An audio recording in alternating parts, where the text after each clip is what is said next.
on a des créateurs de contenu, on a des créateurs de plateformes, on a des gens qui travaillent sur le sujet de langue. On a aussi quelqu'un qui est entre l'expertise data, recherche linguistique, voilà. C'est très bon, c'est très très intéressant. Dans le public, il y a tout type de personnes. On a monsieur Osako qui est ingénieur de formation et responsable d'une école de langue en ligne. D'accord. Bienvenue monsieur Osako. The Language Connect by Shonda School. Ah, ça me dit quelque chose ça.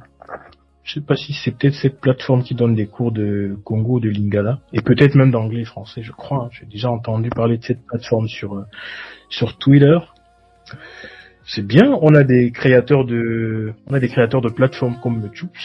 Avant de présenter le sujet, on va quand même vous présenter la plateforme qui est à l'initiative de cette conférence. Il s'agit de Metup. Metup, qu'est-ce que c'est que Metup? C'est une plateforme de formation en ligne, c'est une plateforme d'e-learning spécialisée dans l'apprentissage et la préservation des langues africaines grâce à l'intelligence artificielle et également grâce à l'expertise des linguistes. Alors elle a été fondée en juin 2020 au Cameroun. Elle est basée à Yaoundé, ça c'est un détail.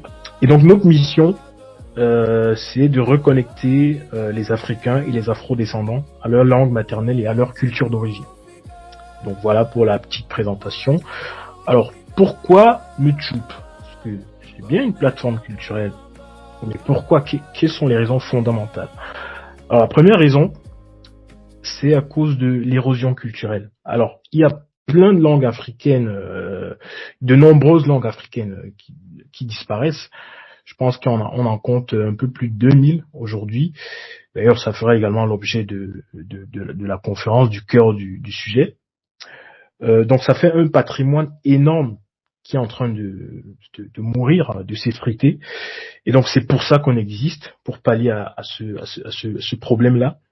Le second problème, c'est la barrière d'apprentissage.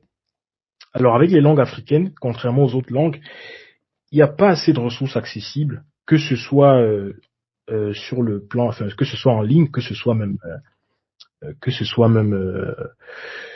sur le plan manuel, c'est-à-dire est-ce qu'il y a des livres, des bouquins, est-ce qu'il y en a en quantité suffisante pour former la masse de jeunes africains et pas que jeunes, hein, la masse d'Africains qui sont en perte de connexion culturelle, et donc tout ça constitue une sorte de barrière, et donc le but c'est aussi de pouvoir créer ou de pouvoir lever déjà en tout cas ces barrières là.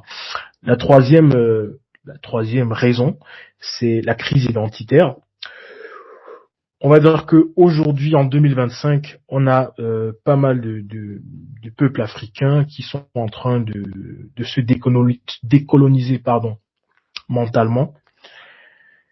Et donc, la décolonisation, c'est aussi la décolonisation de l'esprit, de la culture. Et on sait tous que le premier vecteur d'une culture, c'est la langue, bien sûr. Et donc, on a les afro-descendants, par exemple, ceux qui sont en Occident, et même aussi ceux qui vivent sur le territoire africain, sur la terre-mère, qui, aujourd'hui, ne savent plus parler leur langue, ne la parlent plus suffisamment bien, souffrent aussi de ça, parce qu'il y a beaucoup qui en souffrent. D'ailleurs, moi, le premier, qui en ai souffert un certain temps avant, aujourd'hui, grâce à Metup, de pouvoir parler la mienne, hein. Vraiment, c'est très important. Et la dernière, c'est la faible digitalisation. Alors ça rejoint un peu la question de la barrière d'apprentissage, mais aujourd'hui avec le numérique, c'est dommage qu'on ait peu d'outils numériques qui soient dédiés à l'apprentissage et la traduction de langue africaine. Donc voilà, donc je dis bonsoir à monsieur Onana qui est enseignant de langue camerounaise, notamment Bassa et Fambeti. Écoute, bonsoir monsieur Onana. On a Delali qui nous a rejoint, linguiste, traductrice, français, anglais, sa langue maternelle c'est l'évé. Ok. On a monsieur Lechede qui est consultant IT, membre de l'association IDEMI Africa pour la visibilité des langues africaines sur Internet. Ah bien, très bien, très bien. Alors, je poursuis. Alors, là on vient de parler de ce qui a créé, quels sont les problèmes, les problématiques que Metup a relevées qui qui a nourri l'envie de créer cette plateforme. Et donc, on va proposer maintenant, on va vous parler des fonctionnalités ou des solutions que nous avons clairement mis en place. Alors, la première, c'est les cours en visioconférence. Donc, YouTube aujourd'hui fournit des cours en visio, c'est-à-dire que peu importe votre position géographique en tant qu'afro-descendant, on vous fournit une plateforme qui vous permet de discuter et d'apprendre avec nos linguistes de toutes les langues à distance, bien sûr. Il vous suffit d'avoir un smartphone ou un PC, une connexion internet plus ou moins stable, et voilà. Et YouTube opère et on fait le reste, quoi. On fait le reste. Deuxième solution, c'est une plateforme de traduction avec intelligence artificielle. Donc vous connaissez tous et toutes Google Translate.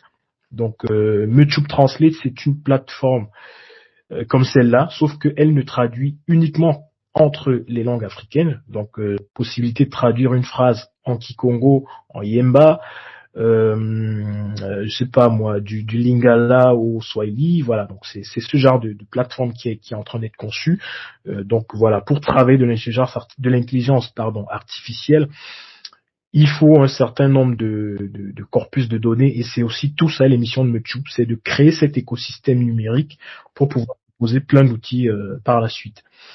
Alors, je vois Madame Makem qui nous a rejoint, étudiante en master recherche option linguistique. Bonsoir Madame Makem. Troisième solution proposée par YouTube, c'est, solution, c'est de la recherche et de la documentation. Alors donc, YouTube fait beaucoup de recherches et de documentation, notamment au niveau de la documentation linguistique.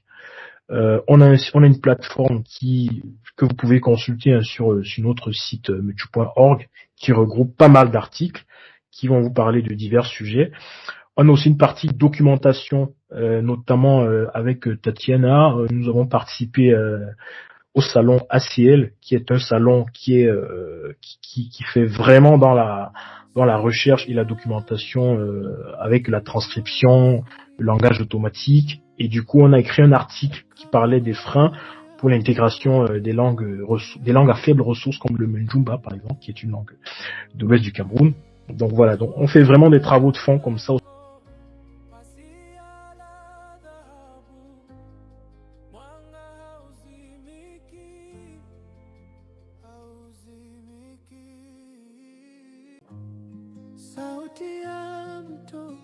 Ikinongona siri kama ngome ya mwamba ipo tayari,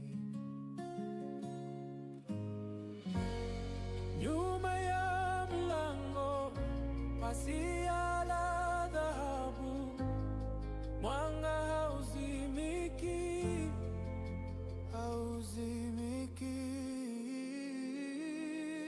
ngome ya mwamba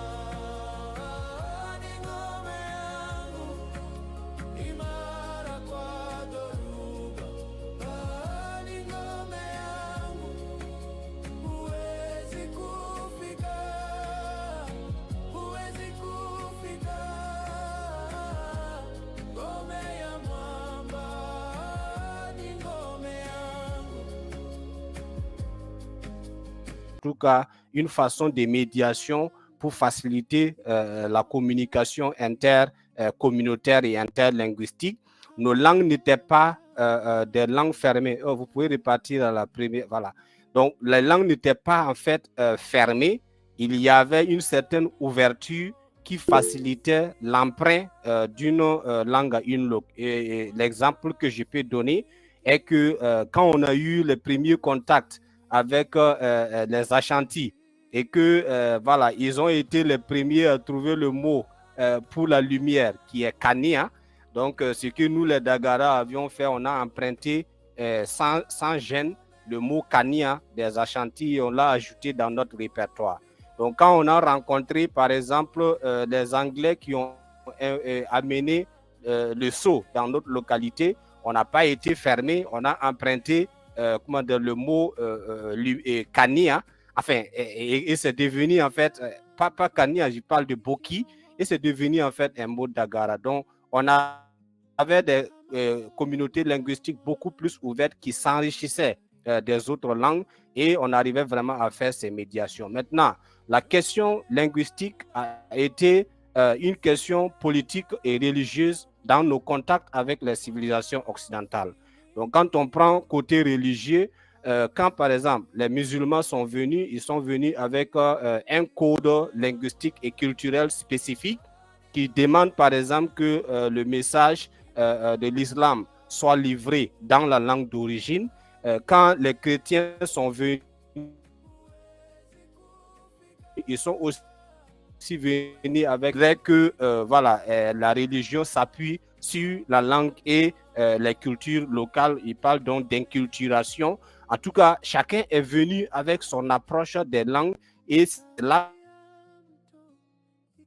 on a commencé en tout cas à politiser et à créer en tout cas une certaine idéologie des langues qui aujourd'hui est reflétée dans les identités nationales que nous avons en termes de langue et culture. Maintenant, il y a eu l'avènement de la colonisation qui est aussi venu avec son approche linguistique et culturelle et qui voudrait en fait que les langues africaines soient traitées d'une manière ou d'une autre. Et malheureusement, tous ces éléments ont contribué à l'état où nous sommes aujourd'hui. Donc, au fait qu'on a aujourd'hui des pays avec des centaines de langues, mais qui s'identifient au niveau international comme des pays francophones, comme des pays lusophones ou comme des pays anglophones, montrant un peu l'idéologie, en tout cas, qu'on ne déclare pas, mais qui en réalité se voit à travers donc la lecture entre les lignes. On peut aller à la diapositive.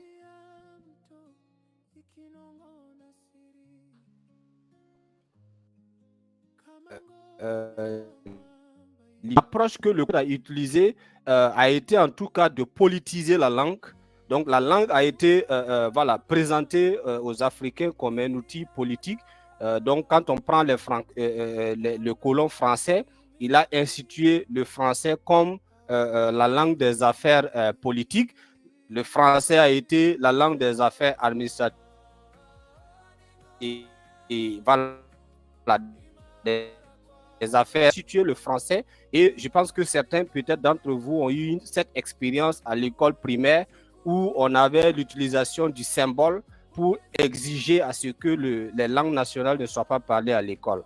Donc, il y avait en fait une certaine idéologie qui voudrait que tout espace qui était un espace institutionnel soit vraiment un espace réservé à la culture française, un espace réservé à la langue française.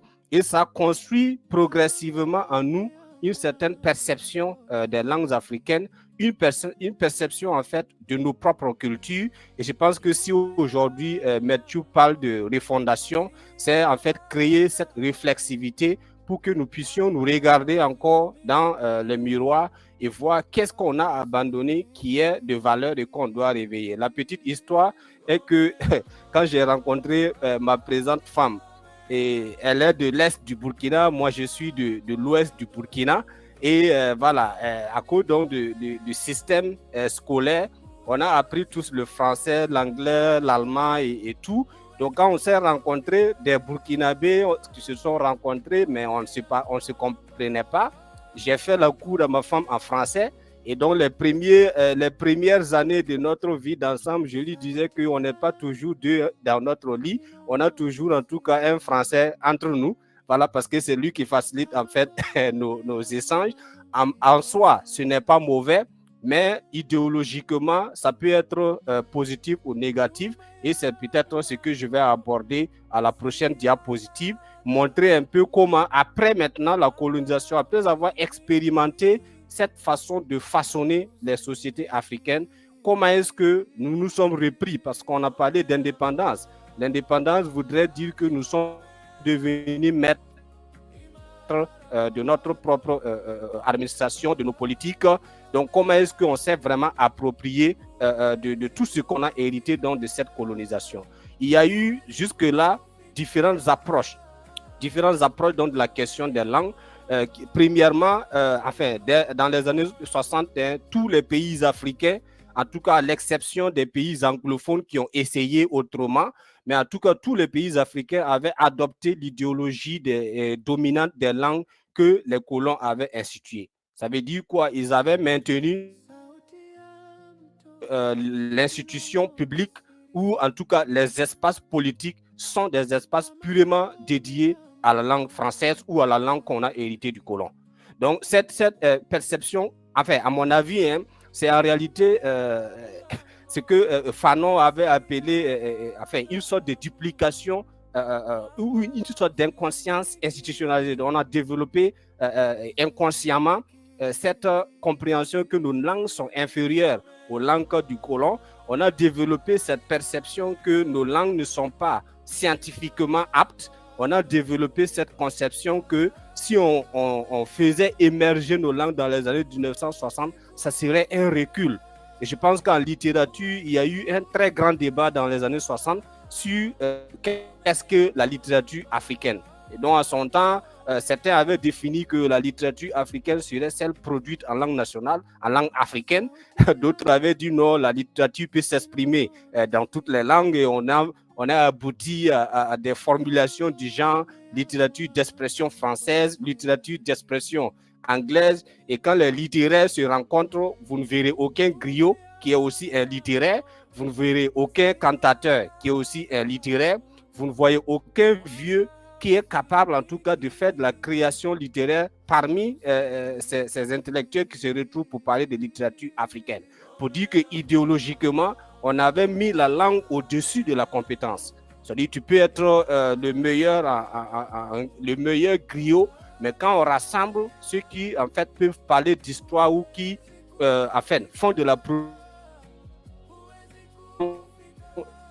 littéraire, on ne parlera jamais de vous. Mais si par exemple un enfant d'école primaire vient vous écouter et fait la transcription de ce que vous avez dit en français, cet enfant devient auteur et il devient donc voilà, un littéraire qu'on peut compter parmi les littéraires. Mais toi qui as donné les idées à Évé, qui a donné les idées en Ashanti, tu demeures donc un ignorant, un analphabète, même si tu utilises de l'alphabet dans ta langue maternelle. Alors, donc progressivement, dans les années 1970 en allant, il y a eu pas même 70, dans les années 65, par exemple pour le cas du Burkina, on a eu des efforts de faire en fait valoriser les langues nationales, donc d'idéologie dominante, et ça affecte en fait la façon dont on se voit et la façon dont on se projette. Donc toutes les initiatives pour une justice linguistique après les indépendances ont toujours confronté à la manière dont les gens se positionnent idéologiquement. Donc, il y a eu des approches, mais la plupart du temps, je reviendrai sur ça au niveau donc, de la deuxième intervention. Mais en fait, les différentes réformes ont utilisé des méthodes multilingues. Ils ont utilisé des méthodes multilingues, mais pas forcément des méthodes plurilingues. Et c'est ce que je vais peut-être clarifier dans la diapositive suivante. Alors, donc, ici, c'est un peu pour un peu revenir, donner un peu de contexte à la diapositive précédente. Ça veut dire l'hésitation à faire émerger les langues africaines. Généralement, ça s'explique par notre croyance aveugle que les langues européennes sont un passeport pour le monde. Et quand moi j'enseignais, et je n'accuse pas de... parce que moi-même je l'ai fait, quand j'enseignais l'anglais, la motivation que je donnais à mes enfants, c'est ok, si vous maîtrisez l'anglais, vous allez voyager partout, c'est la langue des affaires. Enfin, ce que j'avais reçu de mes enseignants et c'est ce que je répétais à mes élèves. Donc, on a conçu le français, l'anglais et les langues européennes comme en fait des langues des affaires, des langues qui vont faire voyager, des langues d'opportunité, même si on ne le dit pas, au contraire, s'appliquait sur nos langues.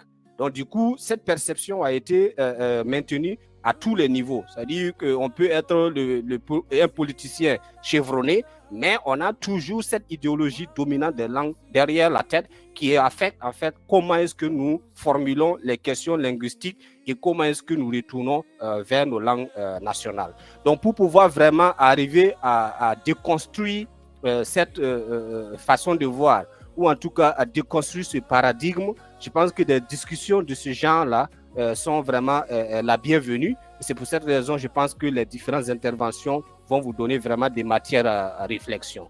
Et donc, pour ce faire, par exemple, je pense qu'il y a lieu que au niveau politique, on ait beaucoup, en tout cas, d'ouverture et qu'on accepte que notre façon de parler des langues n'est pas quelque chose d'anodin. nous avons subi un phénomène de construction consciente de nos identités linguistiques. Et pour pouvoir donc déconstruire ça, nous devons aussi engager des approches conscientes où on sait que ça va faire mal quelque part, mais on est prêt en tout cas à subir le mal qu'il faut pour pouvoir se reconstruire, parce qu'il n'y a aucune transformation d'une nature. Quand vous prenez n'importe quel objet et que vous voulez le transformer en une autre nature, il faut impérativement détruire quelque chose. Si je prends un bois et je veux le transformer en chaise, il faut impérativement que je détruise ce bois pour pouvoir faire sortir donc du bois quelque chose de nouveau. Et c'est cette épreuve-là que la plupart des Africains, on ne souhaite pas. Et donc, on navigue entre les concepts, mais sans vraiment évoluer en termes donc, de réalité pratique. Et quels sont les concepts dans lesquels on navigue? On peut aller donc à la diapositive suivante. Alors, quand je lis, par exemple, les différents textes de politique dans les pays africains, je vois beaucoup plus de navigation dans le monolinguisme et dans le bilinguisme. Navigation théorique, mais dans la pratique, vraiment, ça ne se traduit pas en quelque chose de concret. Et quand on dit monolinguisme ici, c'est quoi? C'est, voilà, telle langue est la langue officielle. Si, par exemple, aujourd'hui, le Burkina Faso décide que le moré est la langue officielle, et que voilà, tous les documents du centre jusqu'au village le plus reculé se produisent uniquement en moré, on est tombé dans un monolinguisme qui n'est pas différent du monolinguisme français qu'on a aujourd'hui. Ensuite, il y a ceux qui progressent vers le bilinguisme institutionnel, qui veut dire qu'on décide deux langues, comme par exemple langue officielle ou langue dans laquelle on produit les documents administratifs, mais on spécifie l'espace d'utilisation de ces langues-là. Ça veut dire, et elles sont, par exemple, un exemple, c'est à l'école, hein, on a par exemple des écoles beaucoup plus multilingues, puisqu'on a l'anglais qui est enseigné, on a l'allemand, on a le français, mais il y a un temps spécifique pour chaque langue. Et donc, quand le professeur de français rentre, il ne dit pas d'anglais. Quand le professeur d'anglais rentre, il ne dit pas de français. Quand le professeur d'allemand rentre, il ne dit pas de français et d'anglais. Donc, il y a plusieurs langues dans l'espace, mais chaque langue a un temps d'utilisation et un espace d'utilisation. C'est du bilinguisme ou en tout cas une autre façon de voir le multilinguisme. Maintenant, il y a le multilinguisme qui est que voilà, vous êtes tous ensemble dans l'espace, c'est comme je viens de l'expliquer, mais vous n'êtes pas ensemble. On est ensemble, mais on n'est pas la même chose. Voilà, donc c'est vraiment ça l'idée donc de multilingue. Mais ce qu'on veut maintenant en Afrique, c'est vraiment du plurilinguisme, où je ne serai pas gêné de commencer à vous parler du Dagara, où je ne serai pas gêné si, par exemple, j'ai des difficultés à exprimer des idées, je ne serai pas gêné, en tout cas, de recourir au Dagara si ça peut m'aider à mieux revenir vous expliquer l'idée que je puisse le faire. Et c'est ça que nous n'avons pas encore abouti. Voilà, la plupart de nos initiatives, c'est dans le bilinguisme institutionnel ou le multilinguisme institutionnel, mais on n'a pas encore abouti au plurilinguisme. Et je pense que les interventions pourraient donner des stratégies sur comment est-ce qu'on peut progresser vers c'est-à-dire chacun de ces deux. Alors, pour la présentation à venir, je pense que Madame Bou Christabel va vous présenter un peu. Il y a des défis, certes, voilà, mais certains des défis sont des défis apparents. Voilà, il y a des défis réels et des défis apparents. Et quand on parle de langue africaine, automatiquement, les gens commencent à faire une liste des défis. Et certains de ces défis-là, on pourra voir comment est-ce que ils sont vraiment apparents ou vraiment réels. Et après ça, on pourra discuter donc des stratégies qui peuvent être utilisées par les politiques pour des réformes vraiment inclusives. Et donc, je vais passer la parole à Madame Mbou Christabel pour en tout cas nous parler un peu des défis. Et merci beaucoup.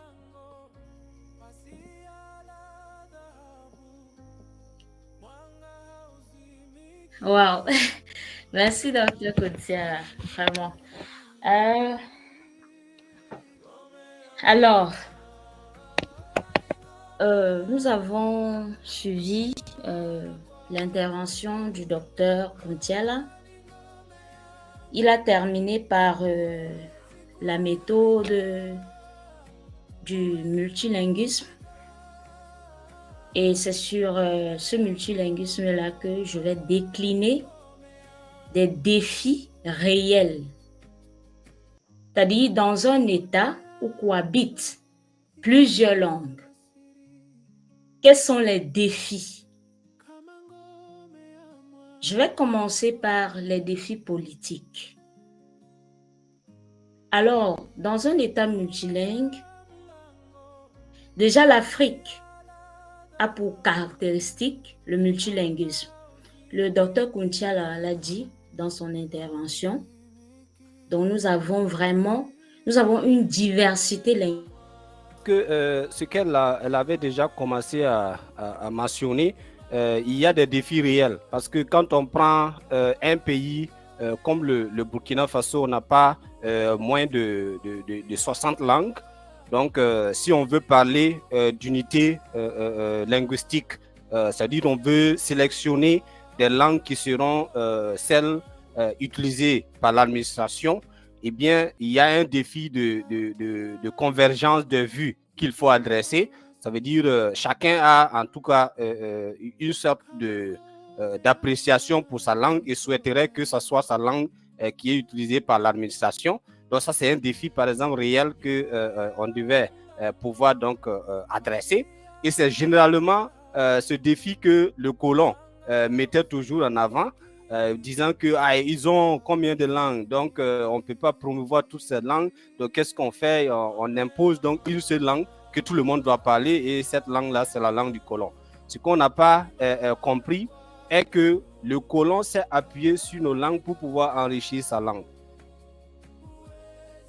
Pour utiliser les pratiques utilisées au niveau de William Ponty, donc ils ont utilisé le savoir endogène africain pour enrichir le français. Ça veut dire quand ils repartaient pour les vacances, ils avaient cette pratique-là qui est de concevoir un sujet de recherche sociologique, ou en tout cas ils vont documenter donc des pratiques dans leur communauté et revenir reverser ça en français. Et comme on l'a dit, voilà, la langue, elle est dynamique. Plus vous l'utilisez, plus vous l'appliquez sur des sujets, plus en tout cas vous lui donnez la chance de grandir en termes de vocabulaire, ou bien en tout cas de créer un intérêt à cette langue-là. Si par exemple aujourd'hui, il y a beaucoup de productions scientifiques en EV ou en Ashanti, et que le monde a besoin d'avoir accès à ces connaissances, forcé, le monde va apprendre dans l'EV ou l'Ashanti pour pouvoir avoir accès à la connaissance. Donc,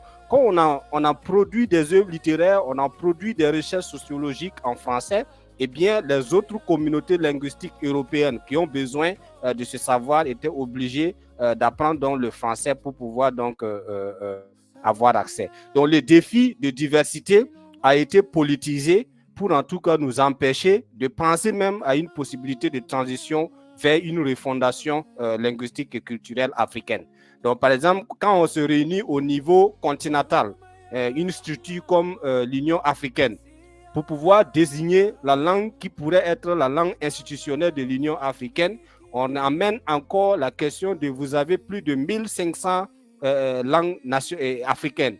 Donc, quelle langue est-ce qu'on met en avant? Encore, voilà, ça crée les mêmes politiques naissent. Pourquoi est-ce que c'est une langue de l'Afrique centrale et non une langue de l'Afrique de l'Ouest? Pourquoi c'est une langue de l'Afrique? Voilà. Donc, ces débats vont continuer. On dit d'accord, donc on prend le français qui est neutre, on prend l'espagnol qui est neutre, on prend, voilà. Donc, ce défi de la multiplicité des langues en Afrique est un défi réel, mais qu'on pouvait peut-être relever en agissant sur la conscience et non en tout cas l'inconscience de l'idéologie dominante, nous en tout cas malmenée. Donc c'est ce que je pourrais dire pour cette première diapositive. Et si Madame Mbou n'est pas là, je pourrais peut-être aborder un peu la deuxième partie, enfin la deuxième diapositive où elle parle des défis politiques. Par exemple, quand on prend enfin, nos politiques, c'est comme je l'ai dit, tout a été conçu avec une idéologie linguistique. C'est-à-dire qu'on a conçu notre système judiciaire avec une pensée en français. On a conçu nos systèmes administratifs avec des pensées en français ou en anglais. Et quand on a hérité, le politicien africain voit en tout cas un grand défi à revenir à une langue nationale pour pouvoir battre sa campagne, revenir à une langue nationale pour faire fonctionner l'administration, revenir. Donc, du coup, c'est beaucoup plus une charge pour le politicien. Et la voie facile, en tout cas, c'est de maintenir le statu quo. Et vous allez voir dans tous les textes, on fait souvent voilà, une sorte, une impression d'avancée. On vous dit que, oh non, on a nationalisé les langues nationales. Mais en réalité, quand tu analyses, on n'a fait aucun pas. C'est-à-dire, par exemple, récemment, j'ai fait des critiques sur la constitution du Burkina Faso, constitution du Mali et du Niger, où on a fait une réforme, enfin, très bonne initiative, mais dans le fond, on n'a pas progressé. Par exemple, la constitution 2023 du Burkina Faso dit que le français et l'anglais sont des langues de travail, mais les langues nationales sont les langues officielles du Burkina Faso. Leur officialisation arrivera après un certain nombre de conditions que l'administration va enfin, définir. Très beau comme texte, mais la réalité est que tout le monde part à l'école pour travailler un jour. Et la langue qui commande l'accès au travail sera la langue dominante. C'est-à-dire qu'on a beau faire des textes, on a beau en tout cas, mais si pour passer le concours de la fonction publique, il faut le français. Pour en tout cas progresser dans sa carrière, il faut suivre des évaluations en français. Eh bien, mon intérêt pour le français dans un cadre étatique là sera beaucoup plus grand que mon intérêt pour une langue nationale. Donc, on a donné une sorte de poids social aux langues nationales, mais on n'a pas considéré l'aspect politique, l'aspect économique, qui en réalité sont les moteurs de l'utilisation ou de la promotion des langues. Rappelez-vous que dans le contexte, je disais que les langues françaises, enfin les langues coloniales plutôt, comme français, anglais, ont été introduits avec un facteur économique, un facteur administratif, un facteur social, et voilà. Donc, on ne peut pas, en fait, promouvoir nos langues en agissant uniquement sur un volet qui est, par exemple, le volet voilà, social. Et comme je dis, moi, je considère ça comme du patriotisme linguistique. Mais le patriotisme linguistique ne marche pas. Il faut vraiment de l'économie linguistique. Il faut beaucoup de politique linguistique et il faut maintenant les fibres sociaux pour pouvoir en tout cas faire fonctionner la promotion donc, de nos langues.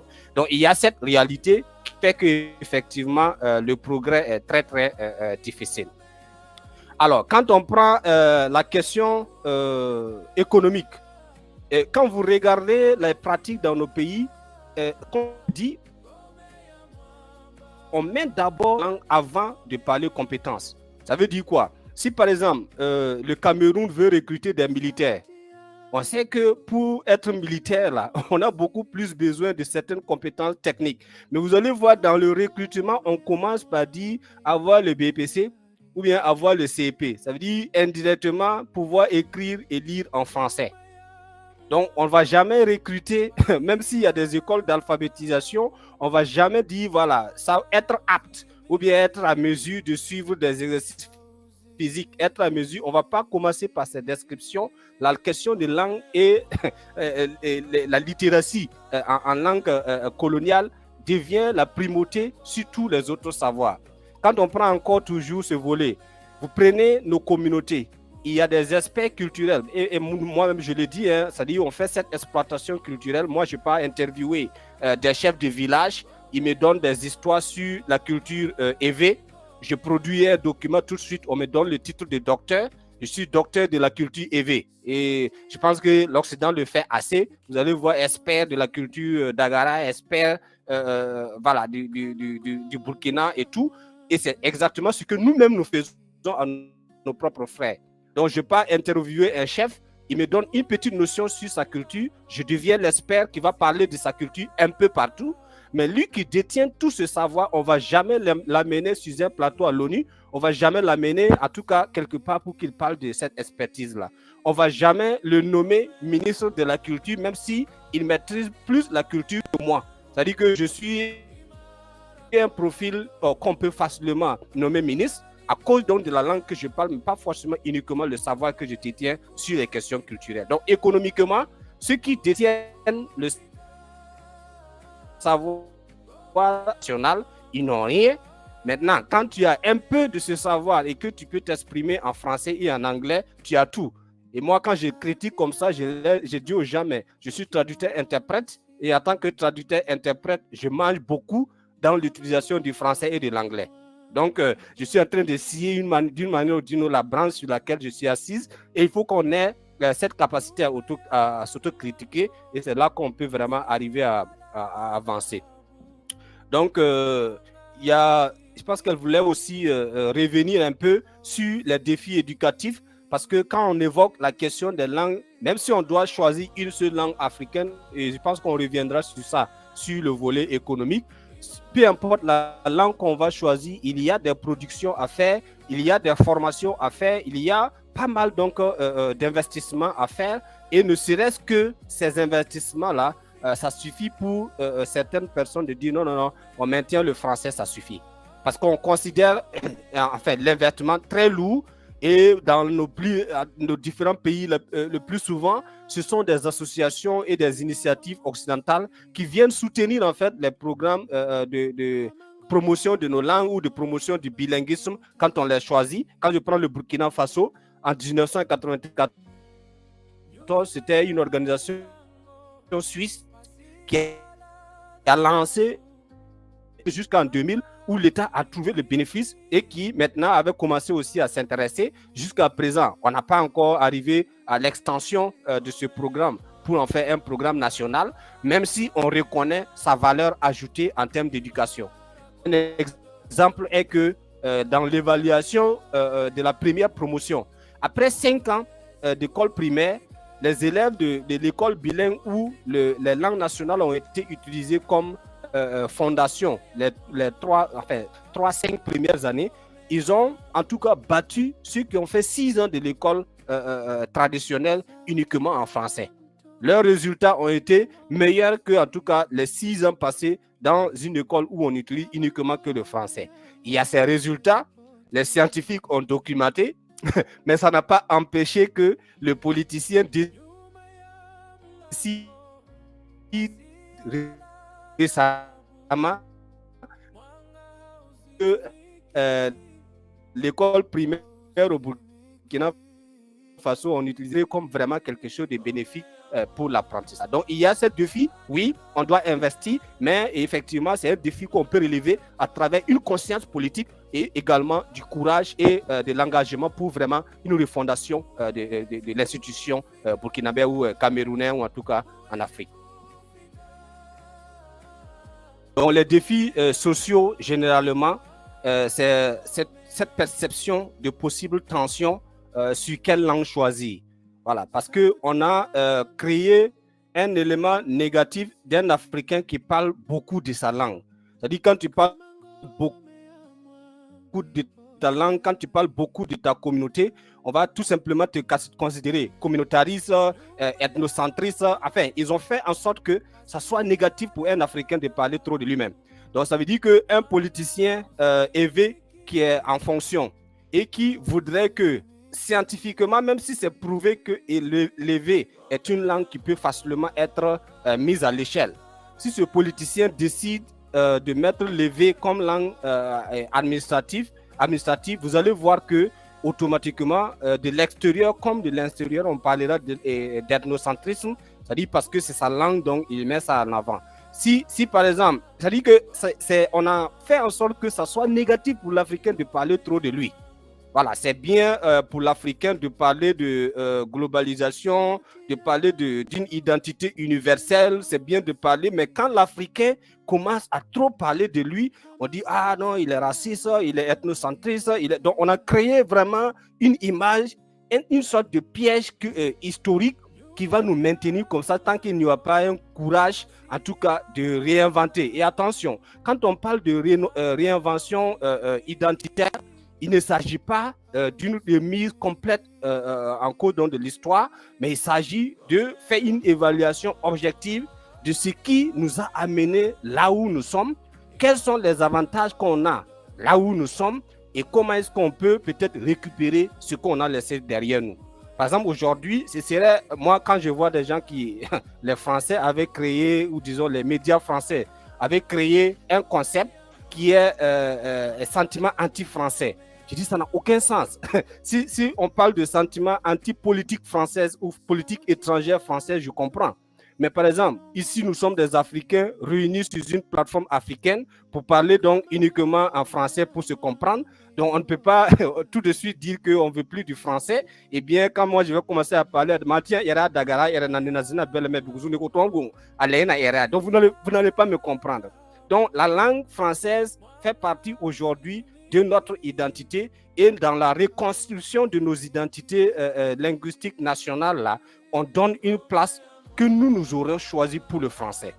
Voilà, donc c'est vraiment ces défis-là qu'il faudrait qu'on retienne. En termes de politique stratégie politique et culturelle, je pense que c'est Madame Ibou qui devait traiter ça.